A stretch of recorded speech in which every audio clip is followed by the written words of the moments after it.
हुकूमत और कालदम तहरीक लब्बैक के दरमियान मुआहदे पर अमल दरामद जारी है। मुआहदे की दूसरी शिक के मुताबिक पंजाब हुकूमत ने सूबे के 15 अजला की जेलों से 840 अफराद को रिहा कर दिया।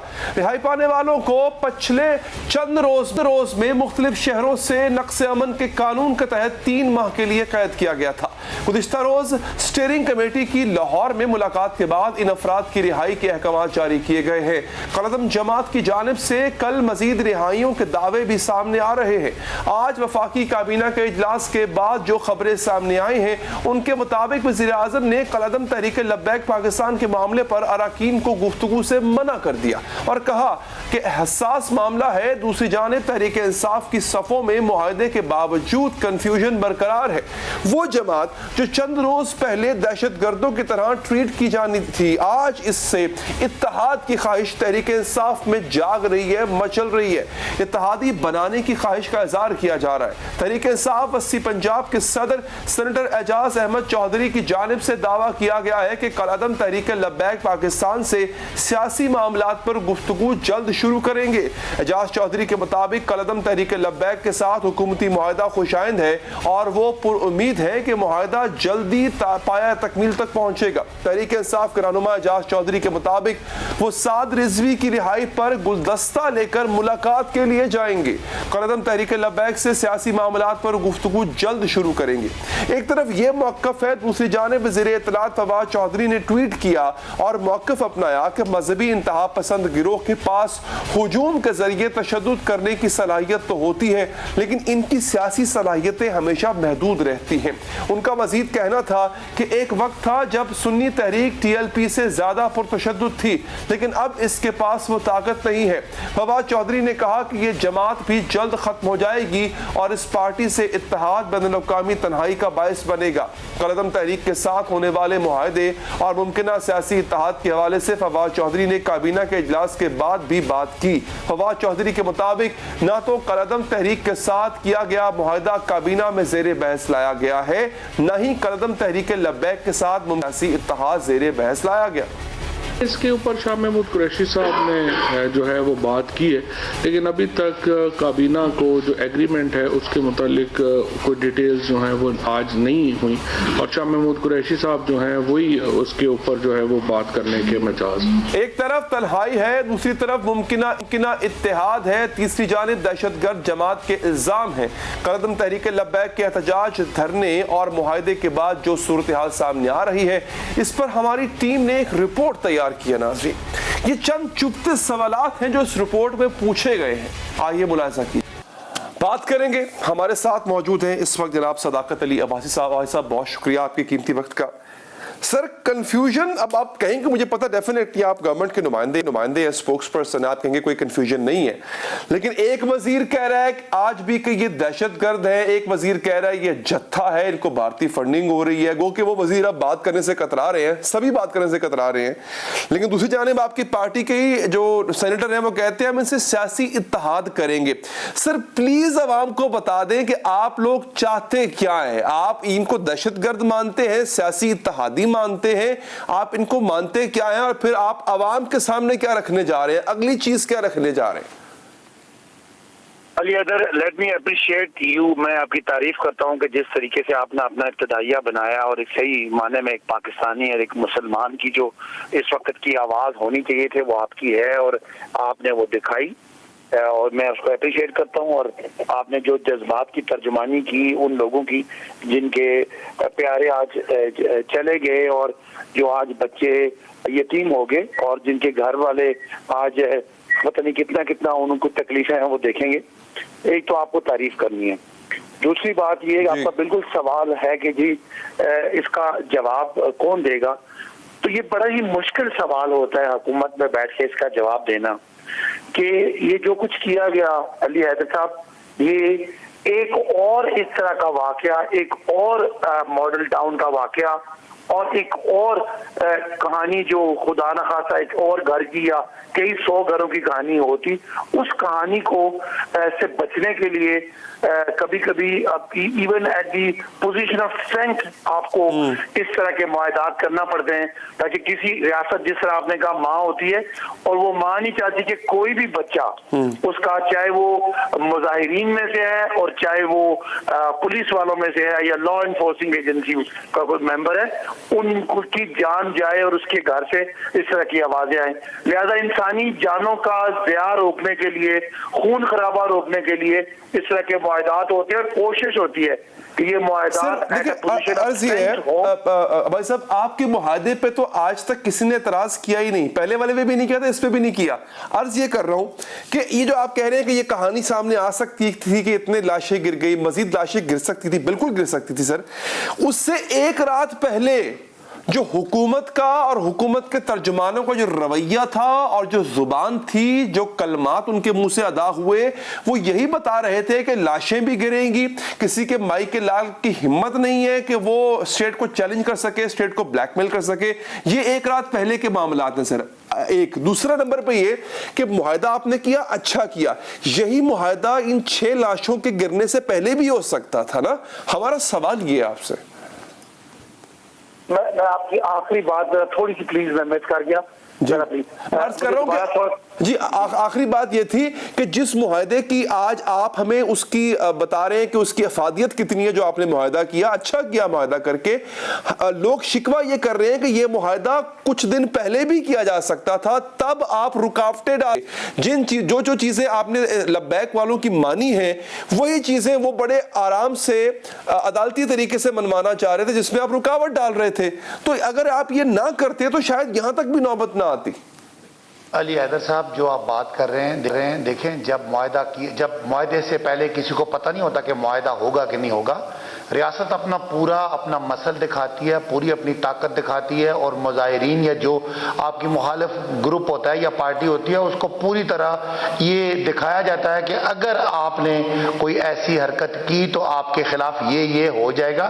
ظاہر ہے کچھ آپٹکس ہوتے ہیں اور کچھ ایک اپنی آپشن A B C ہوتا ہے کہ خدا نہ خواستہ اگر معاملہ کنٹرول نہ ہوا تو پھر کیا ہوگا، تو وہ ان کو دکھایا جاتا ہے، اور شاید اگر پوزیشن آف اسٹرینتھ نہ دکھائی جائے تو اس طرح کے معاہدات ہوتے نہیں ہیں۔ اور چونکہ میں باؤنڈ ہوں حکومت کی طرف سے کہ میں سارے معاہدے کے بارے میں زیادہ بات نہیں کر سکتا کیونکہ چیزیں پروسیس میں، تو میں آپ کو بتاؤں کہ اگر یہ اس طرح کے بیانات اور اس طرح کے اگر آپٹکس نہ ہوتے تو شاید ہم اس معاہدے پہ نہ پہنچتے، اور اس کے آج خدا نہ خواستہ ہم کوئی مزید خون خرابہ یا خدا نہ خواستہ کوئی اور ہمیں کوئی سچویشن کا سامنا ہوتا۔ یہ بہت ساری باتیں ہیں جو آپ کی سیٹ پہ بیٹھ کے پوچھنا بڑا آسان ہے اور میری سیٹ پہ بیٹھ کے بتانا مشکل ہے، اس لیے کہ اس کا ایک ہی ٹارگٹ تھا علی حیدر کہ ہمارے جو لوگ ہیں، چاہے وہ پولیس والے ہیں اور چاہے وہ مظاہرین ہیں، ان میں سے کسی ایک کو ایک قطرہ خون بھی نہ بہے اور ایک جان بھی نہ جائے۔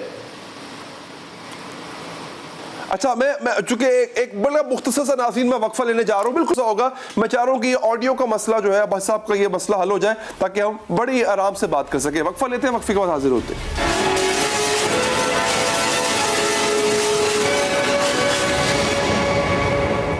بریک کے بعد حاضر ہے۔ عباس صاحب، میں عرض یہ کر رہا تھا کہ یہ سب کچھ اوائڈ ہو سکتا تھا، آپ کہہ رہے ہیں آپشنز ہوتے ہیں، ٹھیک ہے۔ اچھا سر ایک رات پہلے کی بات میں کر رہا ہوں، زیادہ دور نہیں جاؤں گا۔ ایک رات پہلے تک کے الفاظ یہ تھے کسی مائک کے لال میں ہمت نہیں ہے کہ وہ اسٹیٹ کو چیلنج کرے۔ ایک رات پہلے تک کے الفاظ یہ تھے کہ وزیر اعظم نے اور ہم نے فیصلہ کر لیا ہے کہ ہم ان کو وی ول کرش دیم، ہم ان کے ساتھ یہ کر دیں گے، وہ کر دیں گے، ان کو دہشت گردوں کی طرح ٹریٹ کریں گے۔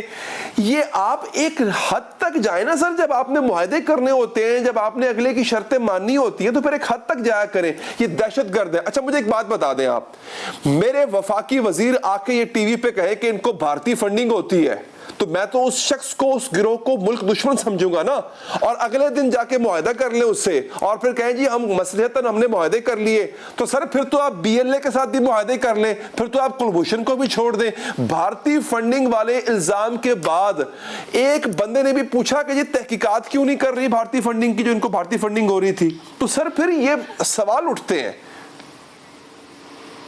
اچھا علی، آپ کے سوال کے دو حصے ہیں. پہلا حصہ ہے کہ جو وزراء نے کہا کہ جی ہم وی ول کرش دیم اور اس طرح کا سخت زبان استعمال کی. ظاہر ہے جب آپ ایک گروپ کے خلاف ہوتے ہیں اور آپ نے اپنی پوری سخت ٹون سے ان کو دو آپشن دینے ہوتے ہیں کہ جی ہم آپ کو کرش کریں گے، ظاہر ہے اپنی اسٹرینتھ پہ جانا ہوتا ہے تاکہ اگلا پارٹی جو ہے اور رٹ قائم کریں پہ آئے. ایک مقصد تھا اس کا، ایک مقصد تھا، رٹ یہی تھی. سر مذاکرات تو پہلے بھی کرنا چاہتے تھے. سن مجھے میرا موقف جانے دینا. ہم اس حادثے کو بچا کے بھی اپنی رٹ قائم کر سکتے ہیں، لیکن جہاں انسان کی جان ہوتی ہے وہاں سب چیزیں پیچھے ہٹ جاتی ہیں اور سب جو دنیاوی ضابطے ہیں ان سے پیچھے ہٹ کے، چاہے وہ کرمنل ہے چاہے وہ قاتل ہے، اس کی بھی پہلے جان بچائی جاتی ہے. تو یہ حادثہ بچانے کی کوشش کی، ہم اس میں کامیاب ہوئے. دوسری جو آپ کا سوال ہے، کسی نے بھارت کی فنڈنگ لی ہے، کسی نے اسرائیل کی فنڈنگ لی ہے، جہاں کی فنڈنگ لی ہے، وہ معاملہ اپنی جگہ پہ آج بھی قائم ہے. لیکن فنڈنگ ایک جماعت نے لی ہے، فنڈنگ ایک فرد نے لی ہے. علی حیدر 10,000 بند، سن لیں آپ، 10,000 بندوں کی زندگیاں خطرے میں ڈال دیں گے اس فنڈنگ کو روکنے کے لیے، اور آپ 10,000 بندوں پہ فوج کشی کر دیں گے، پولیس چڑھا دیں گے. یہ اس طرح نہیں ہوتا میرے سر. یہ نہیں فنڈنگ کا معاملہ ہے. فواد چودھری نے تحقیقات کرے، بندہ بتائے نا، کھرا ڈھونڈے کس نے کس کو فنڈنگ کی، کس کے اکاؤنٹ میں پیسے. میں آپ سے یہ پوچھو، آپ یہ نہ کریں 10,000 بندے نے فنڈنگ نہیں لی ہوگی، لیکن اوپر بیٹھے جس بندے نے فنڈنگ لی ہے، سر قوم جاننا چاہتی ہے کہ یہ اگر دہشت گرد ہے تو دہشت گرد کیسے ہے، اور اگر فنڈنگ انہوں نے لی ہے تو بندہ کون ہے جس نے فنڈنگ لی ہے. یہ بتائیں آپ عوام کو. بالکل آپ کا سوال بالکل جائز سوال ہے، لیکن میرا سوال یہ ہے کہ کیا یہ اسی چوک پہ جہاں پہ 10,000 بندوں نے سڑک بند کی ہوئی تھی، یہ وہاں پہ کرنے کا سوال ہے یا ان کو گھر بھیج کے کرنے کا سوال ہے؟ اس حد تک آپ کی بات بالکل ٹھیک ہے کہ جس نے بھارت کی فنڈنگ لی اس کو بالکل پبلک کے سامنے، عوام کے سامنے لایا جائے اور لایا جائے گا.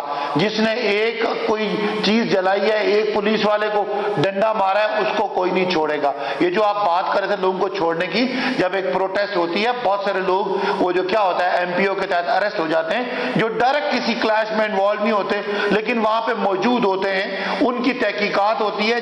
جس نے بھی کسی میرے پولیس والے کو کوئی زخمی کیا یا خدا نہ خواستہ شہید کیا، اس کو قانون کے تحت اس پہ کارروائی ہے، ہوگی اور ہونی چاہیے.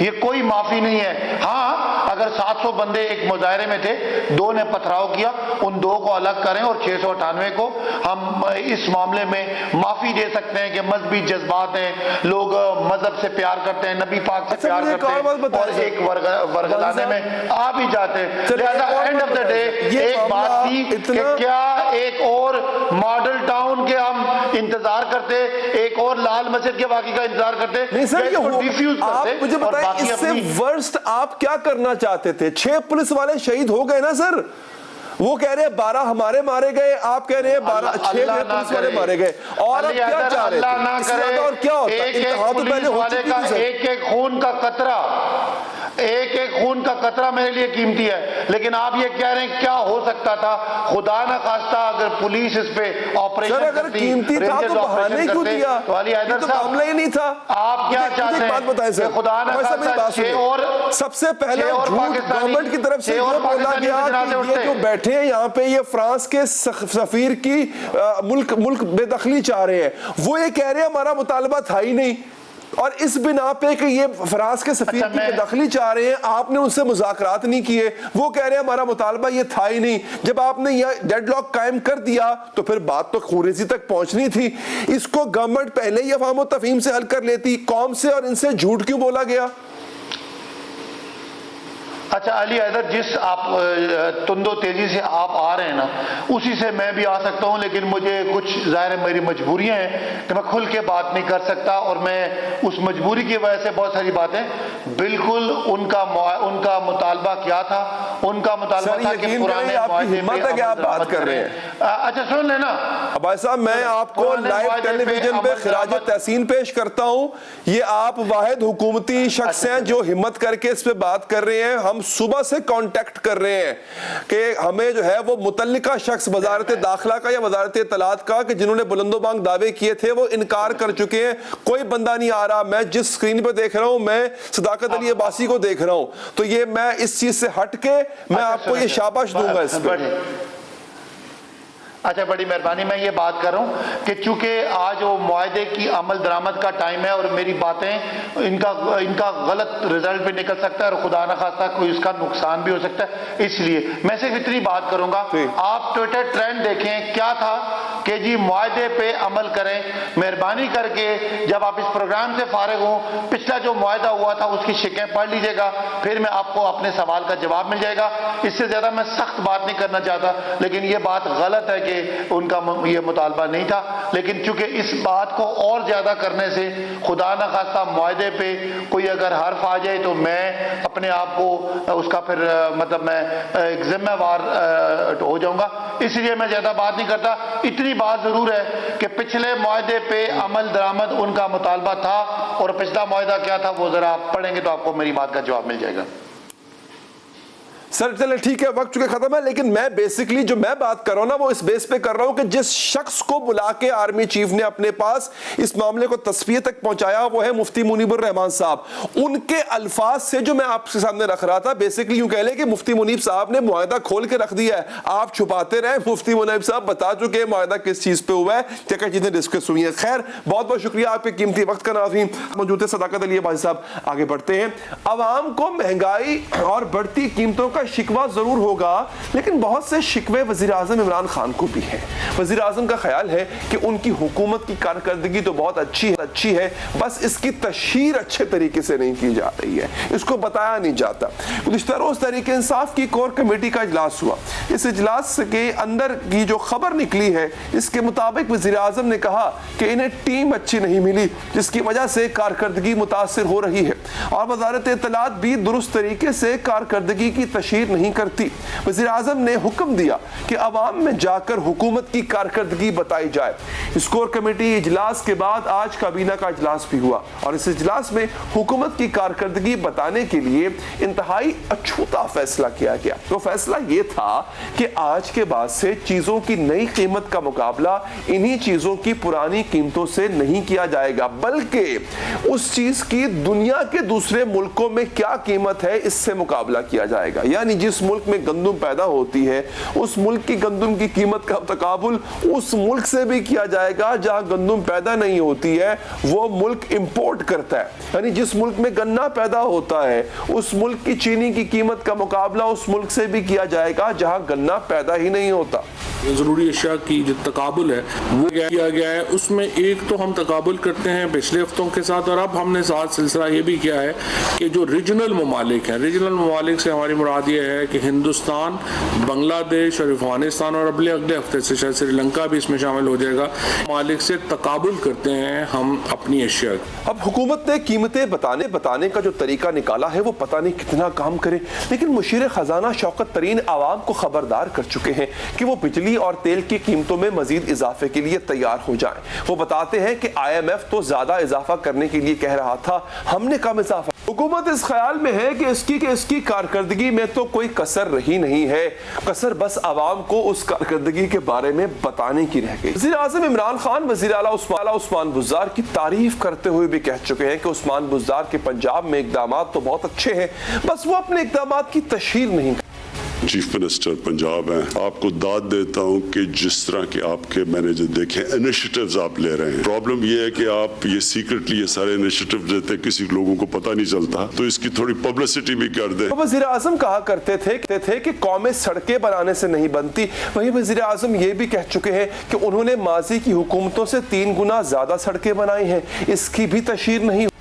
وہ جو کہتے تھے ہم سڑکیں بنا رہے ہیں اور ساری سڑکوں کے اوپر ووٹس لیتے تھے, اس کے مقابلے میں جو اب کیا جا رہا ہے یہ ویسے فواد چودھری آپ کو یہ پروجیکٹ زیادہ کرنا چاہیے, کوئی کسی کو پتہ نہیں ہے کہ 3 گنا زیادہ ان سے اب تک سڑکیں بنا چکے ہیں. गोया वजीर आज़म इमरान खान ये समझते हैं कि उनकी हुकूमत ने मसाइल सब हल कर लिए हैं, बस आवाम को उसका पता नहीं चल रहा। क्यों पता नहीं चल रहा, तज़िया लेंगे आसमा शिराजी साहिबा से, जो कि आप खुद भी मीडिया पर्सनैलिटी हैं, तो आप भी बताइएगा आसमा जी कि क्या वजह है कि क्यों नहीं बता पाते, जुबान गुंग रह जाती है। वैसे तो इल्ज़ामात लगाती है पाकिस्तान तहरीक इंसाफ की हुकूमत, इल्ज़ामात लगाने में बड़ी माहिर है, लेकिन अपनी कारकर्दगी क्यों नहीं बता पाती। अच्छा, मैं इस पे तो आता हूँ, लेकिन ये ज़रा जो तरीका निकाला गया है जिसमें कहा गया है जनाब कि अब हम कारकर्दगी बताने के लिए आपको पहले ये बताएंगे कि जो चीज़ें, जो कमोडिटीज़, जो अशाए खुरोनोश आपको मिलती हैं वो बाकी ममालिक से कितनी सस्ती हैं। ये कैसा अनोखा तरीका है, इस पर क्या कहेंगे आप? बहुत बहुत शुक्रिया अली, अपने प्रोग्राम में बुलाने का। बहुत ही प्रेस्टिजियस शो है आपका, पाकिस्तान के नेशनल चैनल्स के अंदर एक आपका प्रोग्राम बड़ा देखा जाता है, तो बहुत बहुत शुक्रिया। दूसरी बात ये कि ये बहुत अहम सवाल है कि प्राइम मिनिस्टर जो है वो नाराज हैं अपनी काबीना से, अपने लोगों से, अपनी पार्टी से, अपने स्पोक्स पर्सन के साथ कि भाई आप जो हुकूमत की कारकर्दगी है वो बताते नहीं है, बयान नहीं करते, जैसा कि आपने बताया। तो सवाल ये है कि ये जो मुश्किल काम है ये किस तरह से वो सरअंजाम दें, उसका तरीका कार भी वजीर आजम को जरूर बताना चाहिए कि हुकूमत की कारकर्दगी है क्या। और जहां तक आपने ये बताया अशियाए खुर्दनोश की जो कीमतें बढ़ गई हैं और इतनी महंगाई हो गई है, इन्फ्लेशन है, अफरात ज़र है, और जो लोग जो हैं वो इस वक्त जो मोटरसाइकिल पे थे वो साइकिल पे आ गए, जो गाड़ी पे थे वो मोटरसाइकिल पे आ गए, तो ये तो कोई ढकी छुपी बात नहीं है। ऐसी सूरत हाल में जाहिर है कि मुमकिन नहीं है काबीना के वज़रा के लिए कि वो लोगों को ये बेचें कि इस वक्त पाकिस्तान जो है वो रीजन में सबसे ज्यादा कम महंगा मुल्क है। हकीकत ये है कि पाकिस्तान के अंदर जो आमदनी है लोगों की वो रीजन में सबसे कम है, और उसके ऊपर जो है वो महंगाई भी बहुत ज्यादा है। तो ये आवाम को पूरी बात नहीं बताई जा सकती कि इस वक्त सूरत-ए-हाल है क्या। जहां तक बात रही कारकर्दगी की, कारकर्दगी वो अहम सवाल है जो कि इस वक्त भी पाकिस्तान तहरीक इंसाफ के लिए सबसे अहम सवाल, क्या सबसे अहम बात बन गई है, सबसे अहम वो चीज बन गई है जिसके ऊपर उनको अपना डिफेंड करना, अपने आप को इलेक्शंस के अंदर जाना है, अवाम के पास जाना है। वो क्या चीज लोगों के सामने रखेंगे, वो क्या चीज बताएंगे, क्योंकि आज ही ये खबर सुनी है कि IMF के पैकेज के बाद जो कि पाकिस्तान का उनके साथ मुआहदा हो जाएगा, ना सिर्फ ये कि बिजली की कीमतों में इजाफा होगा बल्कि गैस की कीमतों में इजाफा होगा, और इसके साथ साथ जो अशियाए खुर्दनोश है उनके अंदर भी, क्योंकि जब आपका पेट्रोल महंगा होता है, जब आपकी गैस महंगी होती है, जब आपकी बिजली महंगी होती है, तो हर चीज महंगी हो जाती है। तो मुझे समझ नहीं आती कि जो गुजरा है वो किस तरह से हुकूमत की कारकर्दगी को डिफेंड करेंगे, वो किस तरह से अवाम के पास जाएंगे, और वो किस तरह से ये बताएंगे कि इस वक्त पाकिस्तान के अंदर महंगाई इस पूरे खित्ते के अंदर सबसे कम है। तो ये तो पल्स अवाम की, आसमा जी, ये तो खैर बड़ी अजीब बात है, चूंकि कहा जा रहा है कारकर्दगी बताएं जाके। हम सारी जिंदगी सुनते आए थे कि कारकर्दगी नजर आती है, कारकर्दगी बताई नहीं जाती है। एक ऐसी चीज है जो जब आप कर रहे होते तो नजर आ जाती होती है खुद ब खुद। अच्छा, अब अगर हम इलेक्शन पॉइंट ऑफ व्यू से देखें आसमा जी, तो हम ये देख रहे हैं कि एक MNA या MPA जब वो वापस जाएगा अपने हल्के में अगले इलेक्शन की कैंपेन करने के लिए, तो क्या वो ये बताएगा कि तुम्हें भारत की तुम्हें दिखाता हूं महंगाई कितनी है, आओ मैं तुम्हें बांग्लादेश की महंगाई दिखाता हूं। वो तो ये बताएगा कि वो कितने प्रोजेक्ट्स लगाने में, सड़क बनाने में कामयाब हुआ, वो गली पक्की कराने में कामयाब हुआ, वो बिजली देने या गैस देने में कामयाब हुआ। अब इस चीज को आप इस्लामाबाद में बड़ी वेल इन्फॉर्म्ड है, ये खबरें आ रही है कि कई MNAs ऐसे हैं जो नाराज हैं, उनको फंड नहीं मिल रहा। गैस का पहले वादा किया गया, हमाद अजहर साहब बाद में मीटिंग में मुकर गए, कहते जनाब गैस तो हमारे पास है नहीं। तो ये क्या खबरें हैं, इस हवाले से MNAs MPAs नाराज लगते हैं? जी बिल्कुल, जाहिर है कि उनको अवाम के पास जाना है, और जो कॉन्स्टिट्यूएंसी पॉलिटिक्स है अली, वो तो बिल्कुल ही डिफरेंट पॉलिटिक्स है। उसके अंदर आप ये नहीं देखते कि आपको जो है वो पाकिस्तान तहरीक इंसाफ के नाम के ऊपर जो है वो वोट मिलेगा। वो ये देखते हैं कि जब वो जाएंगे तो अवाम उनसे पूछेंगे कि आपने हल्के के काम कितने किए, आपने लोगों को नौकरियां कितनी दिलवाई हैं।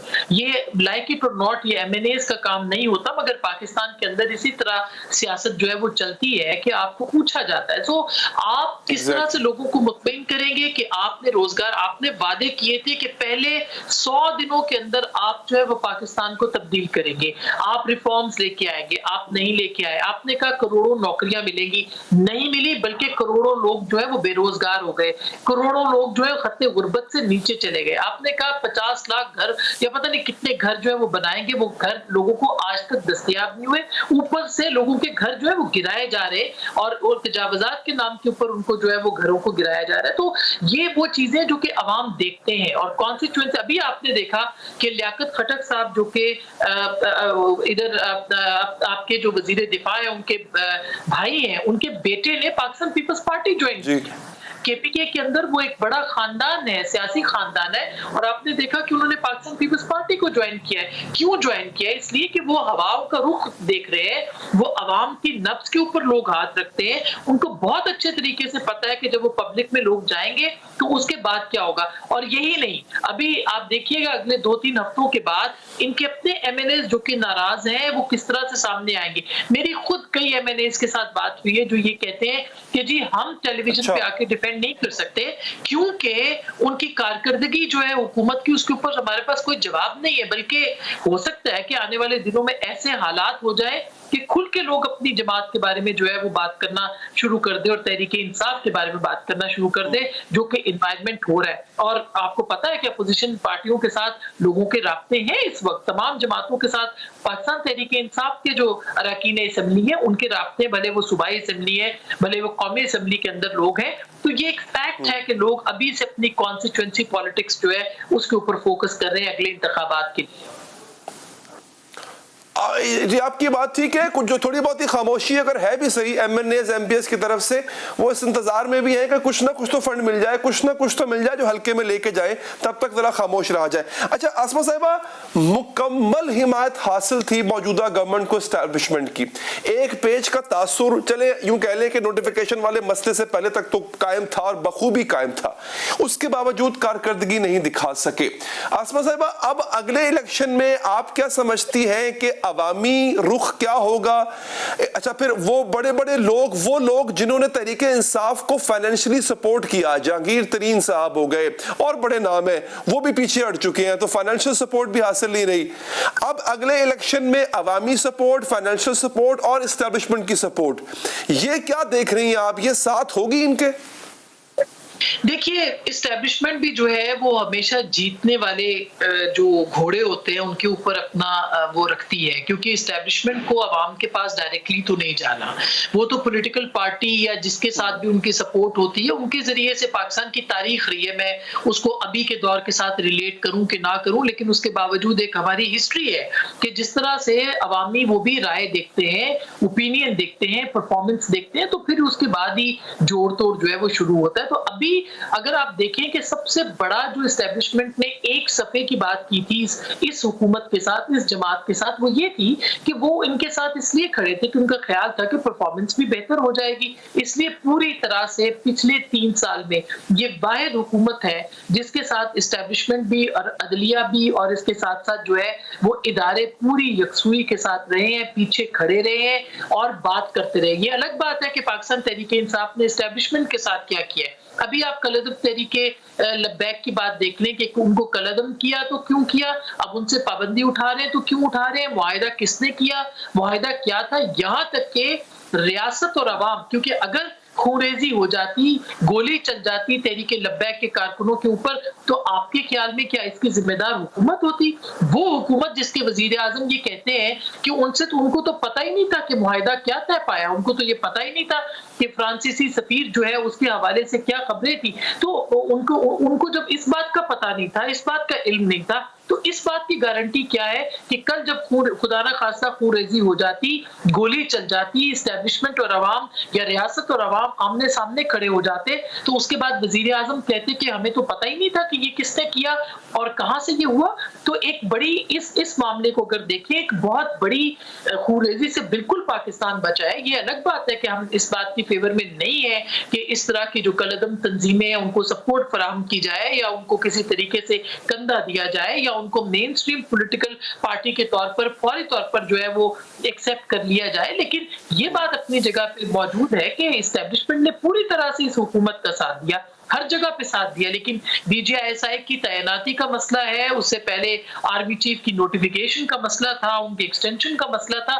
जिस तरह से इस हुकूमत ने इस्टेब्लिशमेंट के साथ भी गेम करने की कोशिश की है, वो कोई इस्टेब्लिशमेंट से ढकी छुपी नहीं है। और अब जो सूरत हाल है वो ये है कि अवाम के अंदर जो पजीराई है हुकूमत की और जिस तरह से गैर मकबूल होती जमात है, उसके ऊपर इस्टेब्लिशमेंट भी उतनी ही मुस्तरब है जितने आप और अवाम और मीडिया और पाकिस्तान का इंटेलिजेंसिया मुस्तरब है। ये कोई अच्छी सूरत हाल नहीं है इस वक्त। अच्छा असमा साहब, आप चूंकि अगेन वो आपका उठना बैठना होता है हर तरह के हलकों में, ये करने क्या जा रहे थे? मतलब मेरी समझ से बाहर था। एक ऐसी चीज जो कि एक लेमैन, एक मुझ जैसा आम आदमी भी समझ सकता है कि ये जो फैसला कर चुके हैं, जिसमें था कि हम इनको किसी माई के लाल में जुर्रत नहीं है, हम ये कर देंगे वो कर देंगे, इससे खूरेजी होगी, इससे खून खराबा होगा, तो समझ नहीं आ रही थी कि ये किस तरह सोच रहे हैं, किस तर्ज पे सोच रहे हैं। और अब नौबत आज की खबर है, आपको तो पता ही होगा, एजाज चौधरी साहब कहते हैं कि हम इनके साथ सीट एडजस्टमेंट करेंगे। तो ये पल में तोला पल में माशा, ये हुए कैसे और यहां तक पहुंचे कैसे? बिल्कुल, ये तजादात से भरपूर किस्म की जो है ना इस वक्त हुकूमत है और हुकूमती जमात है।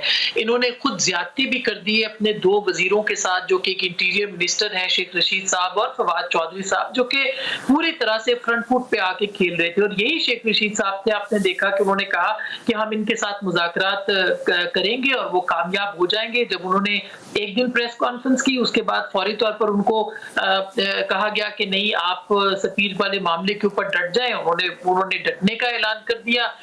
कौमी सलामती कमेटी के अंदर मामला गया, उसके अंदर भी ये कहा गया कि हम ताकत का इस्तेमाल करेंगे। वो ताकत का इस्तेमाल करने के लिए कर रहे थे। और अभी कल एक मुआहिदा जो कि पिंडी में तय पाया है, जिसका कि हुकूमत को अभी तक इल्म नहीं है। आज फवाद चौधरी साहब ने अपने ही जो कैबिनेट तक डिस्कस नहीं हुआ जी, उन्होंने कहा जी कैबिनेट को इल्म ही नहीं है। उन्होंने आज ये बात कन्फेस की है, उन्होंने तस्लीम किया कि कैबिनेट को नहीं पता।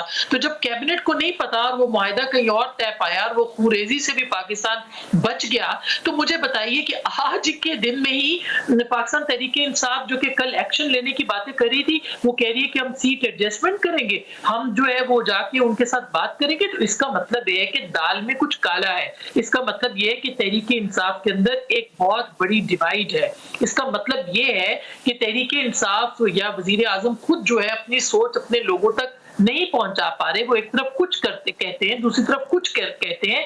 ये बिल्कुल उनके जो तजादात हैं उनका शिकार उनकी जमात हो रही है। तो सियासत इस तरह से नहीं होती है। सियासत अब पाकिस्तान के अवाम समझते हैं कि अगर आप रियासत मदीना का नाम लेंगे और अवाम को जो है उनके मुंह से निवाले छीनेंगे, तो जाहिर है कि अवाम तो इसको कबूल नहीं करेगी किसी भी तौर पर। और ना ही कोई एस्टेब्लिशमेंट इस वक्त जो है उसको कबूल करने को तैयार है, क्योंकि पाकिस्तान की अवाम को परफॉर्मेंस चाहिए, कारकर्दगी चाहिए। ये नहीं चाहिए कि आप सिर्फ आके रियासत मदीना का नाम लें और समझे कि उनको जो है वो वोट मिल जाए। ठीक है आसमा जी, बहुत बहुत शुक्रिया आपका कि आपने वक्त निकाला। नाज़रीन, आगे बढ़ते हैं। अफगानिस्तान में इस्लाम का नाम लेने वाले, अमारात इस्लामी का ऐलान करने वाले तालिबान का इक़्तिदार तो मुस्तहकम हो चुका, लेकिन अमन मुस्तहकम होना अभी बाकी है, क्योंकि इस्लाम का नाम लेने वाली ही एक और तंजीम दौलत इस्लामिया को लगता है कि इस्लाम का नाम लेने वाले तालिबान गैर इस्लामी तर्ज अमल अपना चुके हैं। आज भी अफगानिस्तान के दारुल हुकूमत काबुल में अस्पताल के बाहर जोरदार धमाका हुआ और फायरिंग हुई। इस सानहे में 20 से ज्यादा अफराद के जाँ बहक होने की इतलात है। आखिरी खबरें आने तक किसी ने धमाके की जिम्मेदारी कबूल नहीं की थी, लेकिन अफगानिस्तान की बख्तार न्यूज एजेंसी ने ऐनी शाहिदों के हवाले से बताया कि हमला दहशतगर्द तंजीम दौलत इस्लामिया की जानिब से कराया गया। दौलत इस्लामिया नामी इस दहशतगर्द तंजीम ने 2015 में अफगानिस्तान में कदम जमाए थे। सूबा नंगरहार और कुनड़ में अपने अड्डे बनाए और फिर कई हमले भी किए, लेकिन BBC के मुताबिक अफगानिस्तान पर तालिबान के कब्जे के बाद दौलत इस्लामिया ने इन इलाकों में भी खुदकुश हमले शुरू किए, जहां पहले उनकी अस्करियत पसंद नहीं देखे गए थे। और अब ये तंजीम अफगानिस्तान के के अमन के लिए एक बहुत बड़ा बन चुकी है। इस्लामिया नामी दहशतगर्द ग्रुप की इब्तिदा दाइश के नाम से हुई। इसके बानी का नाम अबू मुसब अल जरकावी था, जिसने इराक में मुसल्लह कार्रवाइयां की। इसके साथ साथ अलकायदा भी इसका हिस्सा रही। 2006 में जरकावी की हलाकत के बाद अलकायदा के इराकी अमीर ने दौलत इस्लामिया इराक यानी इराक में इस्लामी रियासत नामी तंजीम बनाई और उमर अल बगदादी को इसका अमीर मुकर्रर किया। 2010 में उमर अल बगदादी के मरने के बाद अबू बकर अल बगदादी ने तंजीम की सरबराही संभाली। इस वक्त तक शाम में खाना जंगी भी छिड़ चुकी थी, तो दौलत इस्लामिया इराक को वहां तक वुसअत देकर इसके नाम में दौलत इस्लामिया इराक को शाम का इजाफा किया गया। 2014 में खिलाफत का ऐलान किया गया और तंजीम का नाम मुख्तसर करके सिर्फ दौलत इस्लामिया यानी इस्लामी रियासत रख दिया गया। फिर 2015 में इसकी एक शाख अफगानिस्तान में कायम की गई और इसका नाम दौलत इस्लामिया खुरासान रखा गया।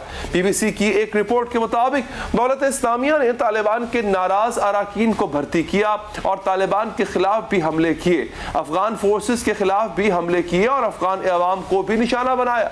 दाइश की जानिब से अफगानिस्तान में लड़कियों के स्कूलों को निशाना बनाया गया, अस्पतालों पर हमले किए गए, यहाँ तक कि जच्चा बच्चा अस्पताल भी दाइश की बर्बरियत से महफूज न रहा। यहाँ तक कि अगस्त में अमेरिका के जाने के बाद भी दाइश ने अपने हमलों का सिलसिला जारी। दौलत इस्लामिया के बारे में एक नजरिया ये भी पाया जाता है कि उसकी तश्कील में अमेरिका का हाथ है। यहाँ तक कि अफगानिस्तान के साबिक सदर हामिद करज़ई दौलत इस्लामिया को अमेरिका का आला करार दे चुके हैं। अहम सवाल यह है कि तालिबान भी इस्लाम का नाम लेते, दौलत इस्लामिया भी इस्लाम का नाम लेती है, तो फिर ये तालिबान के खिलाफ हमले क्यों कर रही है? फ्रांसीसी नशरियाती इदारे की रिपोर्ट के मुताबिक दौलत इस्लामिया तालिबान के इसलिए खिलाफ है कि उन्होंने अमेरिका से मुज़ाकरात किए ही क्यों। बीबीसी का भी यही कहना है कि दौलत इस्लामिया को शिकायत है तालिबान ने जहाद का रास्ता छोड़कर कतर के पुरताइश होटलों में बैठकर अमेरिका से अमन मुआहदा क्यों किया। इस बुनियाद पर दौलत इस्लामिया के दहशतगर्द तालिबान को मुर्तद और इस्लामी शरीयत के मुताबिक वाजिबुल कत्ल समझते हैं। अल जजीरा के मुताबिक दौलत इस्लामिया तालिबान के इसलिए खिलाफ है क्योंकि दौलत इस्लामिया पूरी दुनिया में इस्लामी हुकूमत कायम करना चाहती है, जबकि तालिबान का कहना है कि वो अपनी सरजमीन दुनिया के खिलाफ इस्तेमाल नहीं होने देंगे। नाज़रीन, हाजिर होंगे एक वक्फे के बाद। कश्मीर पर अपनी बालादस्ती बजोरे बाजू बरकरार रखते रखते भारत पंजाब पर अपना तसल्लुत गंवाने जा रहा है। सिखों के लिए अलहदा मुल्क का ख्वाब अब एक ख्वाब से एक कदम आगे बढ़ चुका। भारत की जानिब से रोड़े अटकाए जाने की भरपूर कोशिश के बावजूद बरतानिया में मौजूद रहने वाली रेफरेंडम पंजाब कमीशन की जानिब से रेफरेंडम का इनकाद किया गया। सिखों के आज़ाद वतन खालिस्तान के लिए बरतानिया क्वीन एलिजाबेथ सेंटर में होने वाले रेफरेंडम में 30,000 से जायद सिखों ने हिस्सा लिया। नाज़रीन, रेफरेंडम का एहतमाम सिक्स फोरम फॉर जस्टिस की जानिब से किया गया। रेफरेंडम में हिस्सा लेने वाले हजारों सिख बिरादरी के लोगों ने इस सवाल का जवाब दिया कि क्या भारतीय पंजाब को एक आज़ाद मुल्क होना चाहिए। 100 से जायद गुरुद्वारों से चार्टर्ड बसों ने वोटर्स को क्वीन एलिजाबेथ सेंटर्स पहुंचाया, जहां वोटिंग के लिए दिन भर बड़ी बड़ी कतारें लगी रहीं। नाज़रीन, बरतानिया के बाद रेफरेंडम अमेरिका, कनाडा, ऑस्ट्रेलिया और भारतीय पंजाब समेत दीगर ममालिक में भी मुनक्किद किया जाएगा। सिख रहनुमाओं की जानिब से रेफरेंडम के नताइज को अक़वाम मुत्तहिदा बैनुल-अक़वामी इदारों के साथ शेयर और वसीतर इत्तफ़ाक़ राय पैदा करने का अज़म भी दोहराया जाएगा। इसके साथ साथ नाज़रीन, हमारे साथ जो गेस्ट मौजूद हैं इस पर बात करने के लिए वो हैं गुरपतवंत सिंह, जो कि लीडर हैं खालिस्तान मूवमेंट के। बहुत बहुत शुक्रिया आपका सरदार जी। ये बताइएगा सर कि इस वक्त ये सपोर्ट आपको मिल रही है, क्या ये सिर्फ एक्सपर्ट्स की सपोर्ट है जो कि सिख बिरादरी के लोग भारत से बाहर रहते हैं, या भारत के अंदर से, भारतीय पंजाब के अंदर से भी आपको इतनी सपोर्ट हासिल है और वो आवाजें उठ रही हैं वहां से? थैंक यू वेरी मच भाई। ਜਿਹੜੀ ਇਹ ਖਾਲਿਸਤਾਨ ਰੈਫਰੈਂਡਮ ਦੀ ਅਸੀਂ ਵੋਟਿੰਗ ਲੰਡਨ ਤੋਂ ਸ਼ੁਰੂ ਕੀਤੀ ਹੈ, ਉਹਦੇ 'ਚ ਇਹ ਦੱਸਣਾ ਪਹਿਲੇ ਬਹੁਤ ਜ਼ਰੂਰੀ ਹੈ ਕਿ ਇਹ ਸਿਰਫ ਉਸ ਦਿਨ ਹਜੇ ਲੰਡਨ ਦੀ ਜਿਹੜੀ ਆ ਉਹ ਵੋਟਿੰਗ ਹੋਈ ਸੀ। ਜਿਹੜਾ ਪੂਰਾ ਯੂਕੇ ਹੈ ਉਸ ਦੇ ਵਿੱਚ ਇਸ ਨਵੰਬਰ ਦੇ ਵਿੱਚ ਹਰ ਵੀਕ ਜਿਹੜੇ ਆ ਪੋਲਿੰਗ ਸਟੇਸ਼ਨਸ ਲੱਗਣਗੇ ਅਲੱਗ-ਅਲੱਗ ਜਗ੍ਹਾ ਤੇ, ਔਰ ਵੋਟਿੰਗ ਜਿਹੜੀ ਹੈ ਇਹ ਜਾਰੀ ਰਹੇਗੀ। ਜਿਹੜੀ ਸਪੋਰਟ ਦੀ ਗੱਲ ਹੈ ਉਹਦੇ 'ਚ ਇਹ ਦੱਸਣਾ ਵੀ ਜ਼ਰੂਰੀ ਹੈ ਕਿ ਪੰਜਾਬ ਦੇ ਵਿੱਚ ਪਿਛਲੇ 1 ਸਾਲ ਤੋਂ 300 ਤੋਂ ਵੱਧ ਜਿਹੜੇ ਸਾਡੇ ਖਾਲਿਸਤਾਨ ਰੈਫਰੈਂਡਮ ਦੇ ਐਕਟਿਵਿਸਟ ਹੈ, ਉਹਨਾਂ ਨੂੰ ਮੋਦੀ ਦੀ ਹਕੂਮਤ ਨੇ ਉਹਨਾਂ ਤੇ ਸੈਡੀਸ਼ਨ ਚਾਰजेस ਲਗਾ ਕੇ, ਉਹਨਾਂ ਕੋਲੋਂ ਦੀ ਸਾਡੀਆਂ ਪ੍ਰਿੰਟਿੰਗ ਪ੍ਰੈਸਿਸ ਫੜ ਕੇ, ਉਹਨਾਂ ਕੋਲੋਂ ਸਾਡਾ ਖਾਲਿਸਤਾਨ ਪੈਂਫਲੇਟਸ ਫੜ ਕੇ, ਮਟੀਰੀਅਲ ਫੜ ਕੇ ਉਹਨਾਂ ਨੂੰ ਜੇਲ੍ਹਾਂ ਵਿੱਚ ਪਾਇਆ ਹੋਇਆ ਹੈ।